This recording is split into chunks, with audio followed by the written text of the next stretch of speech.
తాకట్లో ఉన్న మీ బంగారాన్ని విడిపించి ఆ రోజు ఆన్లైన్ రేటుకి కొంటాం. Sharma gold company.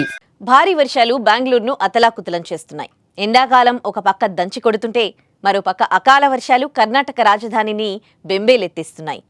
బెంగళూరులో భారీ వర్షాలు కురవగా అనేక ప్రాంతాలు నీట మునిగాయి. మరికొన్ని ప్రాంతాల్లో వర్షపు నీరు ఇళ్లలోకి రావడంతో ప్రజలు తీవ్ర ఇబ్బందులు ఎదుర్కొంటున్నారు.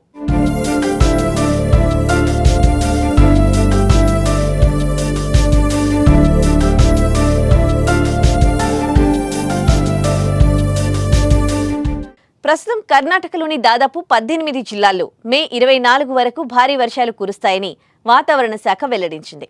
ఈ క్రమంలో కొన్ని చోట్ల ఆరెంజ్ అలర్ట్, మరికొన్ని ప్రాంతాలకు యెల్లో అలర్ట్ కూడా అందించింది. ప్రధానంగా ఉత్తర కన్నడ, దక్షిణ కన్నడ, ఉడిపి, బాగల్కోట్, బెల్గాం, బీదర్, ధార్వాడ్, గడగ్, హావేరి, చిత్రదుర్గ, హసన్, కొడగు, శివమొగ్గ, తుమకూరు జిల్లాల్లో భారీ వర్షాలు కురుస్తూ ఉండడంతో ఆ ప్రాంతాల్లో ఆరెంజ్ అలర్ట్ కొనసాగుతోంది.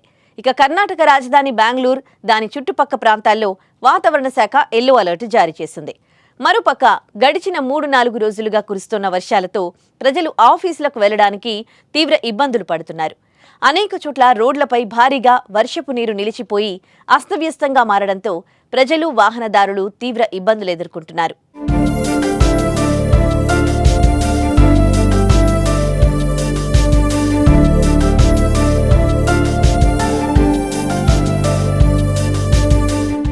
మరోపక్క అకాల వర్షాలతో సందుల్లో, అపార్ట్మెంట్ సెల్లార్లలో నీరు మోకాళ్ల లోతు వరకు నిలిచిపోయింది. ప్రధానంగా నగరంలోని డ్రైనేజీ వ్యవస్థలు సరిగ్గా పనిచేయకపోవడం నీరు నిలిచిపోవడానికి కారణంగా ప్రజలంటున్నారు.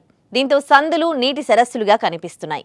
మరోపక్క భారీ వర్షాలకు కార్లు మునిగిపోయాయి. కొన్ని చోట్ల రోడ్లు చెరువులను తలపిస్తూ ఉంటే మరికొన్ని చోట్ల కూలిన చెట్లతో బెంగళూరు వాసులు తీవ్ర ఇబ్బందులు ఎదుర్కోవాల్సి వస్తోంది. అయితే ఇంకా 2-3 రోజుల పాటు భారీ వర్షాలు కురుస్తాయని వాతావరణ శాఖ హెచ్చరించిన నేపథ్యంలో కనీస అవసరాలకు కూడా తీవ్ర ఇబ్బందులు ఎదుర్కోవాల్సిన పరిస్థితి ఏర్పడిందని ప్రజలు ఆవేదన వ్యక్తం చేస్తున్నారు.